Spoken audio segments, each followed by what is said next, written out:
우리는 누군가의 밑에서 일하는 사람들입니다.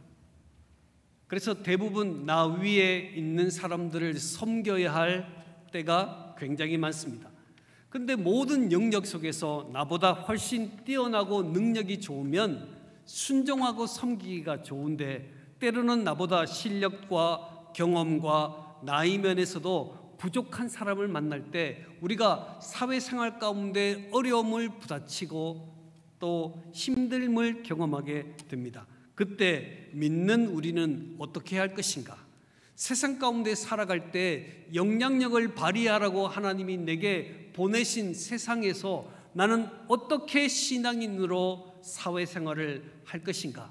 저는 오늘 제목을 사회생활을 잘하는 성도가 아니라 사회생활도 잘하는 성도가 되어야 한다. 교회 안에서 예배의 신앙생활을 열심히 잘하는 신앙생활이니 사회생활도 잘하는 성도가 되어야 된다는 관점으로 오늘 본문은 우리에게 말해주고 있습니다. 당시 1세기 로마 인구에는 3분의 1이 노예였습니다. 그런데 3분의 1이 노예이기 때문에 처음부터 노예가 된 사람이 아니라 때로는 부채로 인해서 또는 때로는 잘못으로 인해서 노예된 사람들이 굉장히 많다 보니까 순수하게 자신의 상전에게 순종하기가 굉장히 어려운 상황에 놓여 있습니다. 이와 같이 개인적인 인권과 생각을 중요시 여기는 포스트 모던 이 시대에도 정말 순종이라는 단어가 가장 어렵다라고 말들을 합니다. 다른 건 할 수 있겠는데 순종이 어렵다라는 거예요. 함께 순종하는 것이 너무나 힘든 시대는 성경이 기록될 때와 똑같이 지금의 시대도 순종이 어렵다라고 말하고 있습니다. 그러나 제자도의 마지막은 순종이다라고 말했어요. 성경은 결국 제자도의 마지막, 제자의 삶을 살아가는 마지막은 순종에 있다라고 말씀을 하고 있습니다. 그런 의미에서 오늘 본문 9절은 우리에게 말해주고 있습니다. 한번 읽어볼까요? 9절입니다. 시작. 종들은 자기 상전들에게 범사에 순종하여 기쁘게 하고 거슬러 말하지 말며. 아멘. 종들은 이란 말은 둘로스라는 말인데, 이 말은 결국은 확대해서 해석해보면 월급을 받는 사람들은 이라는 뜻입니다. 월급을 받는, 누군가에게 월급을 받고 일하는 사람들은으로 해석할 수 있겠습니다. 종들은 자기 상전에게, 직장 상사와 사장과 대표에게 범사에 순종하고 기쁘게 하고 그슬로 말하지 말라라는 세 가지 말을 주고 있습니다. 월급 받는 사람들은 세 가지를 잘해야 돼요. 뭘 잘해야 됩니까? 세 가지를 잘해야 되는데, 첫 번째는 항상 범사에 순종하라라는 의미는 모든 것에 대해서 순종하라. 특별히 말씀에 위배가 되는 것이 아니라면 모든 영역 속에서 순종해야 한다라고 말씀을 하고 있습니다. 자, 오늘 이 시대 하나님의 백성들에게, 하나님의 백성들은 세상에 파송받은 목자들이거든요. 여러분들은 세상에 파송받은 목자들입니다. 목자로 세상에 파송받은 이들에게 하나님이 제일 먼저 말씀하시는 것은 너희 상전에게 범사에 순종해라. 범사에 순종하는 생활의 태도가 있어야 한다라고 우리에게 말을 하고 있습니다. 또한 두 번째는 기쁘게 해주라. 그들을 기쁘게 해주라는 거예요. 도대체 어떻게 하면 기쁘게 해줄까를 제가 한번 곰곰이 생각을 해봤어요. 그 일은 경청하고 반응을 잘함에 있다라고 생각을 합니다. 여러분, 상전을 기쁘게 해준다는 것은, 나보다 위에 있는 사람을 기쁘게 해주는 것은 그의 말을 경청하고 또 그의 말에 대한 반응을 잘할 때 기쁨을 가지게 된다라는 것입니다. 어떤 사람들은 말합니다. 반응을 잘하고 경청하는 것은 아부다. 아니요, 아부가 아니라 상대방에 대한 배려를 하는 겁니다. 오늘 우리가 종들로 부름받은 사람들에게 가장 중요한 자세는 내게 일을 주고 내게 월급을 주는, 사회생활 가운데 도움을 주는 자에게 기쁨을 줄 수 있는 사람이 되라, 이렇게 말씀을 하고 있습니다. 오늘 저와 여러분에게는 경청함이 있습니까? 누군가의 말을 경청하는 훈련이 우리에게 있습니까? 그리고 그 말을 잘 들어야지 반응을 할 수 있는데 안 들으니까 반응을 못하는 겁니다. 그럼 오늘 많은 사람들이 이야기합니다. 목사님, 저는 예수를 믿는 이유로 이렇게 핍박을 받습니다. 저는 가만히 한번 생각해 봅니다. 과연 우리가 예수를 믿는다고 핍박받는 것이 맞는 말일까? 저는 아니라고 생각합니다. 오늘 상대방을 기쁘게 하기 위해서 경청하고 반응을 잘하는 사람을 과연 싫어하는 사람이 있을까라는 생각을 해보게 됩니다. 그래서 오늘 믿음의 사람들은 자세가 중요한데 결국 경청하고 반응하고, 자 한번 해볼까요? 경청하고 반응하고. 네, 경청하고 반응하는 그 태도를 통해서 하나님도 기뻐하실 뿐 아니라 사람을 기쁘게 만들 수 있다라는 거예요. 어떤 사람은 타이밍을 못 맞추는 사람이 있어요. 반대 의견을 제시할 때도 상대방이 적절하게 감정이 상하지 않도록 정확한 타이밍에 말해야 되는데 말하지 않아도 되는 타이밍에 말해서 미움을 사는 사람들이 많습니다. 그래서 오늘 저는 이 본문의 말씀을 택하면서 범사의 모든 그리스도인들은 순종하는 자세를 가지되 상대방을 기쁘게 하는 삶을 살아가야 한다라고 말씀하고 있습니다. 게다가 거슬러 말하지 말라라는 것은 험담하거나 반항하지 말라라는 것입니다. 우리가 직장에 있으면서 직장에 있는 사람들을 험담하고 그 직장을 좋지 않게 평가하는 사람들이 있습니다. 그러나 성도는 세상에 그 일을 위해서 파송받았는데 어떤 일을 위해서? 그 직장을 거슬려 반응하지 않기 위하여 우리가 파송받은 존재라는 것을 항상 기억해야 한다는 거예요. 역지사지라는 말이 있습니다. 상대방의 입장에서 생각해보자라는 것이죠. 월급을 주는 사람 입장에서 내게 월급 주는 것이 쉬운 일입니까? 어려운 일입니까? 어려운 일입니다. 상대방이 입장에서 생각해보면 굉장히 어려운 일을 내게 일을 주고 내게 맡겨서 일하게 했으니 오늘 믿음의 사람들이 사회생활할 때 가장 먼저 기억해야 될 것은 내게 허락한 일거리를 주고 일할 수 있도록 만드는 일을 위해서 순종하고 기쁘게 해주고 거슬러 말하지 않는 습관을 길러야 한다라고 우리들에게 말씀하고 있어요. 이것은 바로 우리가 교회 안에서 예배를 드리고 감격적으로 은혜를 받는 일과 세상 가운데 이렇게 살아가는 것은 동일한 일이라는 것을 기억하셔야 합니다. 우리가 은혜를 받는데 세상 가운데는 자꾸 들이받아서 그 단체를 힘들게 만드는 존재가 되면 안 된다라는 것을 오늘 우리에게 말씀을 하고 있습니다. 한마디로 말한다면 사랑의 마음으로 충성스럽게 일하라라는 것입니다. 자, 우리 옆 사람에게 한번 인사해 볼까요? 사랑의 마음으로 충성스럽게 일합시다. 네, 반대로 내가 사회에서 회사 어느 단체에서 내가 가장 높은 사람이라면 나 위에 하나님이 계시다는 것을 인식하며 살아야 될 것입니다. 그래서 사랑하는 마음으로 종업원들을, 사랑하는 마음으로 직원들을 대하고 보호하는 역할이 우리들에게 있어야 합니다. 이것이 교회 안에도 마찬가지로 적용되는 일 아니겠습니까? 우리가 교회 안에서 행하는 일이 세상 가운데 그대로 임하게 될 때 우리는 세상에 파송받은 목자의 사명을 감당할 수 있게 되는 것이죠. 어떤 성도들 안에는 이런 말들이 있습니다. 나는 하나님을 섬기지 사람을 섬기지 않는다. 이런 분들이 가장 위험한 분들입니다. 하나님을 빙자해서 자기 멋대로 행동할 수 있기 때문이죠. 그래서 교회의 혼란이 바로 이런 사람들에 의해서 생기게 되는 것이죠. 고린도 교회 안에도 많은 파벌들이 있었습니다. 나는 우리 교회를 세운 바울이 좋다, 이렇게 말하는 사람들이 있는 반면에 지금 목회자인 아볼로가 더 좋다라고 말하는 사람이 있습니다. 또 어떤 사람들은 우리 교회 부흥에 온 베드로가 좋다, 이렇게 말하는 사람도 있었다는 거예요. 그리고 고린도 교회 안에 파벌이 막 생기게 됩니다. 그런 파벌 속에서 서로 옥신각신하는데 그리스도파가 등장합니다.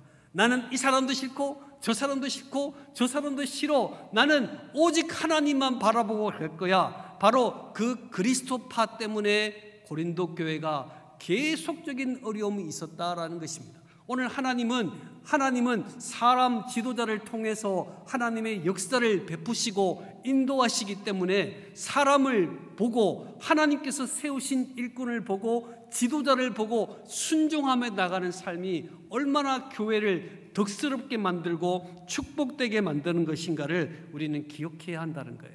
여러분, 또한 사람을 기쁘게 하라라고 말했어요. 오늘 하나님께서는 하나님을 기쁘게, 사람을 기쁘게, 같이 한번 해볼까요? 하나님을 기쁘게, 사람을 기쁘게. 그래요. 오늘 하나님이 기뻐하실 수 있는 이유는 사람들이 기뻐할 때 하나님도 기뻐하신다라는 거예요. 그래서 우리가 교회 생활, 신앙 생활할 때 하나님이 세우신 지도자를 순종하고 그를 기쁘게 하는 그런 신앙의 훈련이 결국 사회생활 가운데서 그대로 적용되고 축복으로 나오게 된다는 것입니다. 그래서 그슬로 말하지 않도록 갈라디아서 5장 13절에 사랑으로 서로 종노릇하라 라는 말씀이 바로 이 말씀입니다. 사랑하는 성도 여러분, 우리도 교회 안에서 신앙생활을 하는 것으로 마치는 것이 아니라 사회 가운데, 세상 가운데 나가서 정말 신앙생활처럼 사회생활도 잘하기 위해서는 사랑의 마음으로 충성스럽게 일할 수 있는 은혜가 저와 여러분에게 있기를 바랍니다.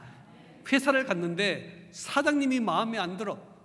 그러면 여러분, 내가 원망하고 불평하는 것이 아니라 그 사장님을 사랑할 수 있도록. 왜요? 그가 내게 일거리를 줬잖아요. 그가 내게 직장의 한 모습을 줬잖아요. 그래서 여러분들이 역지사지의 모습으로 상대방의 입장에서 생각해보고 내가 사랑의 마음으로 충성스럽게 일하는 일꾼, 저와 여러분이 되시기를 주의 이름으로 축복합니다. 자, 보십시오. 10절의 말씀도 한번 읽어보겠습니다. 10절입니다. 시작. 훔치지 말고 오히려 모든 참된 신실성을 나타내게 하라. 이는 범사에 우리 구주 하나님의 교훈을 빛나게 하려 함이라. 아멘. 사회생활 잘하는 비결이 두 번째는 훔치지 말라 이렇게 했어요. 훔치지 말고 어떻게 해요? 오히려 모든 참된 신실성을 나타나게 하라 이 말씀을 했습니다. 주인의 것을 자기의 목으로 챙기지 말라라는 뜻입니다. 주인의 것인데 자기의 이익과 목적을 위해서 떼서 가지 말라라는 뜻이죠.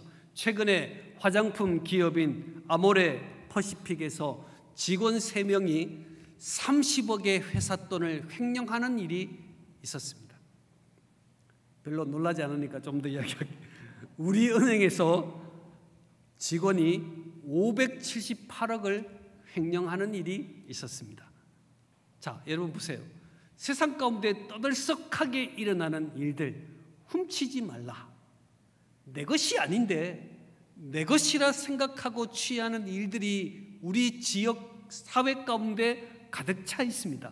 오늘 성도를 세상에 파송하는 우리 하나님께서 제일 먼저 말씀하시고 두 번째 말씀하시는 것은 너희들은 훔치지 말라라고 말하고 있는데 왜 우리가 상전의 것을, 사회의 것을 훔치며 살아가는 것입니까? 사장이 마땅히 대우를 안 해준다고 생각하는 거예요.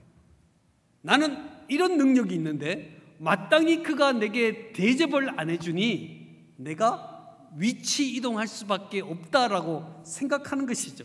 묵묵히 회사에 기여를 했는데 내가 낮은 평가를 받게 될 때 우리는 남의 것을 가져올 수밖에 없는 상황을 가지게 됩니다. 그래서 내가 눈치를 보면서 내 목을, 내 공로를 챙겨가는 것이죠. 나는 절대로 회사의 것을 탐하지 않았습니다.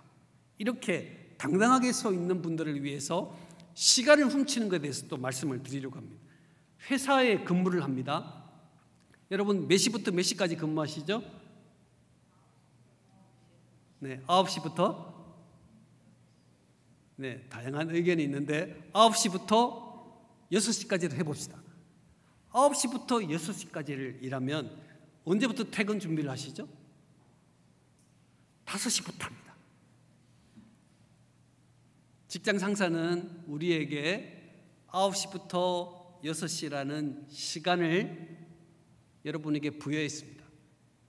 훔친다는 게 어떤 의미인가 하면은 5시에서 9시에서 6시까지 일하게 했으면 거기까지 일을 해야지 훔치는 게 아닌데 우리는 5시부터 싸부작 집에 갈 준비를 합니다. 이게 훔치는 거예요. 큰 영역으로 말하면. 그래서 우리 믿음의 사람들은요 8시 반부터 6시 반까지, 그러니까 6시에 땡 할 때까지 있다가 퇴근을 준비해서 6시 반에 가는 것이 올바른 근무의 수칙이다라는 것을 여러분 기억하셔야 합니다. 훔치지 말라. 내게 부여한 시간들을 최선을 다해서 그 부여한 시간을 지킬 수 있도록 만드는 직원, 이 직원을 과연 싫어하는 사람이 있을까라는 생각을 해보자는 거예요. 오늘 우리는 교회 안에서 신실한 그리스도인과 동시에 세상 가운데 신실한 사회생활을 하기 위해서 훔치지 말라는 그 말에 집중하는 은혜를 가지시기를 바랍니다. 물질 뿐만 아니라 시간까지, 내 마음까지 온전히 고정시켜서 직장 생활할 수 있기를 바랍니다. 또한 모세의 역할을 한번 생각해 볼까요? 모세는 광야에서 40년 동안 이스라엘 백성들을 위해서 수고하고 노력했는데 백성들이 모세를 인정 안 하네요. 그래서 하나님 앞에 기도했더니 물을 주라, 물을 바에 명하여 물을 내라고 했는데 바위를 딱딱 때리면서 내가 너희들을 위해서 물을 낼 것이다 라고 하나님의 권한을 자기의 것으로 생각하여 말을 할 때 결국 모세가 그 일로 가나안 땅에 평생의 기도 제목이었던 가나안 땅에 들어가지 못하는 일을 했다는 거예요. 여러분, 마땅히 받아야 할 그의 영광을 내가 취하는 것도 훔치는 것이다. 선을 지키고 책임감을 다하는 일들이 우리에게 필요한데 이 선을 넘으면 훔치는 게 된다는 거예요. 오늘 우리 하나님께서 내게 훔치지 말라, 그리고 온전히 모든 참된 신실성을 나타내도록 하라라고 말씀한 것은 오늘 내가 신실한 나의 신실함을 보여주면서 다른 사람으로 하여금 저 사람은 정말 신실한 사람이다라고 명을 받을 수 있는 인생을 살라라고 말씀을 해주고 있습니다. 과연 옆 사람이 나를 저 사람 틀림없다라고 말하고 있는가 한번 생각해 볼까요? 나는 사회생활 잘하고 있다라는 말에 저 사람은 틀림없다라고 말하는 사람이 여러분이 맞는지를 한번 생각해 보시기를 바랍니다. 자, 우리 옆 사람에게 한번 인사해 볼까요? 당신은 틀림이 없습니다. 네, 이런 신실함을 줄 수 있는 그리스도인, 그런 그리스도인들을 하나님께서 우리에게 원하고 있습니다. 자, 10절의 말씀, 중반절의 말씀을 보면 이는 범사에 우리 구주 하나님의 교훈을 빛나게 하려 함이라. 하나님의 말씀을 빛나게 한다는 것은 하나님의 말씀으로 매력적인 사람이 된다라는 말을 의미합니다. 우리는 세상 가운데 매력적인 사람이 되시기를 주의 이름으로 축복합니다. 매력적인 사람이 되기 위해서 여러분 먼저 말씀하신 것은 순종하고 기쁘게 해주고 거스리지 말고 또 뭐예요? 훔치지 말고 신실함으로 승부하라.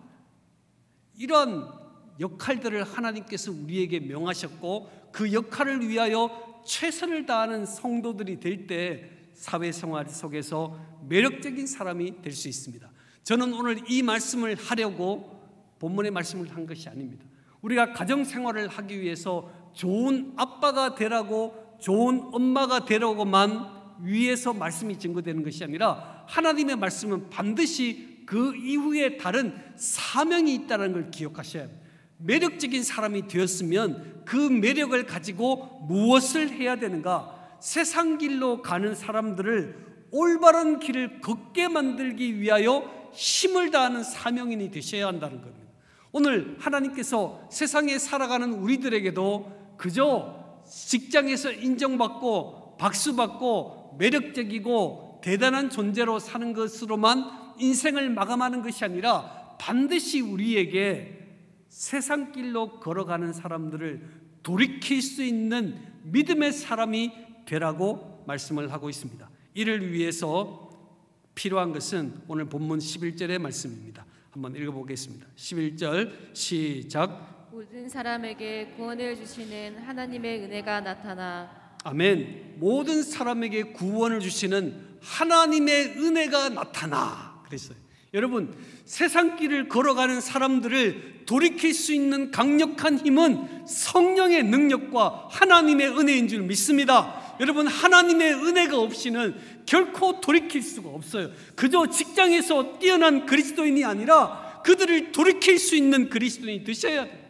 올바른 길을 걷도록 만들 수 있는 능력의 사람이 되기 위해서 우리들에게 필요한 것은 하나님의 은혜요 성령의 능력임을 믿으시기를 바랍니다. 여러분, 성령의 능력을 회복하기 위하여 기도하십시오. 이것은 자연히 배움으로 되는 것이 아니라 노력으로 되는 것이 아니라 하나님이 우리에게 주셔야 되는 것입니다. 하나님의 은혜는 임하는 것이잖아요. 하나님의 은혜가 내 심령에 임하게 될 때 우리는 세상 가운데 매력적인 그리스도인들 뿐만 아니라 그들을 주께로 돌이킬 수 있는 은혜의 사람이 될 수 있다는 거예요. 여러분, 이러한 기쁨이 없으면 세상으로 흘러가는 방향대로 나도 흘러갈 수밖에 없습니다.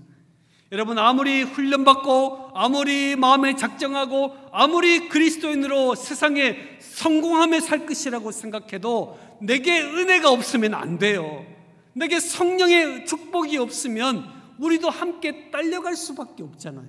이게 바로 우리의 연약한 모습이에요. 오늘 하나님은 우리에게 모든 그리스도인에게 구원을 주시는 하나님의 은혜를 나타내야 한다라고 말씀을 해주고 있습니다. 저와 여러분에게는 하나님의 은혜와 성령의 축복이 있습니까? 여러분, 처음 사랑을 회복하셔야 돼요. 가만히 있으면 안 됩니다. 가만히 있으면 신앙이 좋아지겠지? 아닙니다. 그냥 교회만 열심히 다니면 신앙이 좋아지겠지? 아닙니다. 여러분, 하나님 앞에 은혜를 구해야 합니다. 성령의 능력을 경험하기 위하여 몸부림을 다해야 합니다. 그래야 하나님이 내게 세상 가운데 사회생활 가운데 빛나는 사명을 감당할 수 있다는 것을 여러분 기억하시기를 바랍니다. 처음 사랑을 회복해야 합니다. 그 뜨거움 어디 갔습니까? 여러분, 한번 옆 사람에게 한번 물어볼까요? 그 뜨거웠던 마음 어디에 있습니까? 이게 중요한 거예요. 그 뜨거운 마음 어디 있냐 말이에요. 벌써 주일이야? 주일, 이번 주일에 어떤 말씀이 내게 주어질까? 그리고 봉사할 때도 싱글벙글 그 뜨거운 마음 어디 있냐 이거. 그 뜨거운 마음을 잃어버리기 때문에 여러분 주께로 데려올 사람이 없는 거예요. 주께로 돌아오는 사람이 없는 거예요. 나를 통해서 주께로 돌이키게 만들기 위해서 하나님은 내게 목자의 사명을 줘가지고 여러분의 직장으로 보냈는데 그 직장에서 나를 보고 돌아올 사람이 없는 이유가 무엇일까요? 바로 그것은 하나님의 은혜가 내게 없어진 거예요. 하나님의 능력이 내 속에 사라졌기 때문에 나를 통해서 예수 믿는 사람들이 아무도 없는 것입니다. 여러분, 처음 사랑 어디에 있습니까? 하나님을 뜨겁게 사랑했던 그 마음 어디에 있습니까? 저 말씀은 나를 향한 말씀이라고 생각하며 그 말씀에 눈물 흘린 그 사랑의 마음은 어디에 있습니까? 주의 전회를 나올 때 발걸음이 사뿐 걸어서 너무너무 행복한 모습으로 주님의 전을 밟았던 그 사랑의 마음 도대체 어디에 있느냐 말이에요. 오늘 하나님은 그 부분을 우리들에게 질문하고 있습니다. 그것이 회복되면 하나님께서 12절에 이런 역사가 일어난다고 말하고 있습니다. 한번 읽어볼까요? 12절 시작. 우리를 낭육하시되 경건하지 않은 것과 이 세상 정욕을 다 버리고 신중함과 의로움과 경건함으로 이 세상에 살고. 아멘. 자 보세요. 내가 하나님의 은혜가 있는지를 가만히 한번 생각해 보세요. 뭐가 없어지냐면은 12절에 보니까 경건하지 않는 것, 이 세상의 정욕을 다 버리고, 나도 모르게 경건하지 않는 건 다 비우고 있는 거예요. 지금 성령의 은혜가 임하면 경건하지 않는 것, 다시 말하면 하늘나라에 가지고 갈 수 없는 것 다 비우고 하나님의 나라에 필요한 것을 채우는 역할을 하게 되는데, 그 필요한 것이 뭐냐면은 신중함과 의로움과 경건함으로 이 세상에 살고 그랬어요. 비우고 채우는 역사가 일어나게 되는 것입니다. 오늘 우리에게 하나님의 은혜가 있으면 자꾸 비우게 되는데, 하나님의 은혜가 없으면 자꾸 끌어모으게 된다는 거예요. 여러분은 끌어모으시는 분이십니까? 비우는 분입니까? 하나님의 은혜가 임할 때 나는 자꾸 비우고 하나님의 나라에 필요한 것만 채우게 되면서 14절의 말씀을 보겠습니다. 14절 시작. 그가 우리를 대신하여 자신을 주심은 모든 불법에서 우리를 속량하시고 우리를 깨끗하게 하사 선한 일을 열심히 하는 자기 백성이 되게 하려 하심이라. 아멘. 선한 일을 열심히 하는 자기 백성이 된다라는 것은 베풀고 나누는 사람이 되게 할 것이다 라고 말씀을 하신 것입니다. 여러분, 성령의 은혜가 임하면 자꾸 손이 펴지는 거예요. 한번 손을, 여러분 손을 다 한번 꺼내 보실까요? 두 손을 꺼내서 꽉 한번 쥐어 보십시오. 힘을 다해서 한번 쥐어 보세요. 그리고 옆 사람을 한번 보세요. 힘을 다하는 모습을. 자, 그리고 자, 손을 한번 펴 보세요. 그리고 옆 사람 한번 보세요. 어느 편이 보기에 좋습니까? 펴는 편이 훨씬 보기가 좋잖아요. 펴는 게 보기가 좋아요. 성령의 은혜가 임하면 자꾸 펴지는 거예요. 성령의 은혜가 임하는 교회는 자꾸 전도하고 선교하고 구제하는 일을 하고 장악하는 일을 하는 겁니다. 손을 움켜쥐면 아무 일도 못해요. 오늘 하나님은 선한 일을 위하여 열심히 하는 자기 백성을 삼게 하기 위해서 성령의 은혜를 우리들에게 주신다라고 말씀을 하셨습니다. 여러분, 사회생활할 때도 손을 자꾸 펼 수 있기를 바랍니다. 손을 펴야 하나님의 일을 할 수 있습니다. 손을 펴는 은혜가 있기를 바랍니다. 그리고 15절의 말씀 볼까요? 15절입니다. 15절 시작. 너는 이것을 말하고 권면하며 모든 권위로 책망하여 누구에게서든지 업신여김을 받지 말라. 아멘. 영적인 사역자의 기능을 다 해야 한다라고 말씀했어요. 여러분, 세상을 향하여 걸어가고 있는 사람들을 돌이키기 위해서는 우리가 영적인 사역자가 되셔야 한다는 것입니다. 바로 말하면 모든 권위로 책망하다.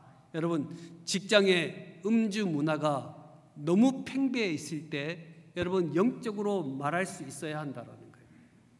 또 직장에서 돼지머리가 들락달락할 때 여러분, 영적으로 말할 수 있어야 된다는 겁니다. 가정폭력이 우리 가정에 있을 때 영적으로 말할 수 있어야 한다는 것입니다. 오늘 하나님께서 세상 길을 향하여 계속 치닫고 있는 우리들에게 은혜를 주시는 것은 그 은혜를 통해서 세상 길을 치닫는 우리들이, 세상 길을 치닫는 바로 직장인들이 돌이켜 하나님을 만나게 하기 위해서 저와 여러분이 가져야 될 것은 영적인 권위다라는 것입니다. 착한 일을 해도 영적 권위가 필요하고, 구제를 해도 영적 권위가 필요합니다. 음식을 대접해도 영적 권위가 필요합니다. 우리가 직장에서 여러분들이 식사를 할 때 기도를 쫙 하면 옆 사람이 툭툭 치면서 뭐야, 그냥 밥 먹어, 가만히 있어, 내가 하나님께 기도해. 기도해 보세요. 아무도 건드리지 않습니다. 이게 영적 권위 아닙니까? 돼지머리에 절하면서 나는 저거 싫어하는데, 하나님 싫어하는데, 그러면서 꾸벅꾸벅 절하고 있어요. 영적 권위가 있어야 된다는 거예요. 이건 내 신앙의 관점으로는 옳지 않습니다 라고 말할 수 있는 권위가 우리들에게 있어야 된다는 거예요. 그래야 하나님이 기뻐하는 은혜와 은총을 가지게 되는 것입니다. 하나님은 성도들을 교회 안에만 묶어놓은 자로 만들지 않으시고 세상의 사역자로 우리를 파송하셨습니다. 그러니 성도는 세상에서 사회생활도 잘해야 합니다. 신앙생활도 잘해야 되지만 사회생활도 잘해야 합니다. 그게 바로 믿음의 사람들이 가져야 할 귀한 자세다라는 것을 말씀하고 있습니다. 사랑하는 우리 성도 여러분, 우리는 직장에서 열심히 일하는 직장인이 되실 때 특별히 방법을 말씀하셨죠. 순종하고 기쁘게 하고 그슬로 말하지 말라. 아무도 싫어하지 않습니다. 여러분, 누구도 여러분을 왕따시키지 않습니다. 순종하고 기쁘게 하고 그슬로 말하지 말고 훔치지 말고 신실함을 보여줘가지고 저 사람을 매력적으로 만드는 인생이 되라. 여기까지는 아무도 내게, 여기까지 실천하면 아무도 내게 세상 속에서 나를 싫어하는 사람이 없습니다. 대신에 하나님의 사역을 하는 부분까지 이어지기 위해서 은혜와 영적 권위를 가져야 한다. 이거 가지고 여러분들이 세상을 향하여 걸어가는 사람들에게 주께로 돌이키게 만드는 강력한 힘을 여러분에게 하나님이 선물로 주셨으니 여러분 그 선물을 유지하기 위해서, 그 선물을 가지기 위해서 하나님 앞에 힘을 다하는 저와 여러분 되시기를 주의 이름으로 축원합니다.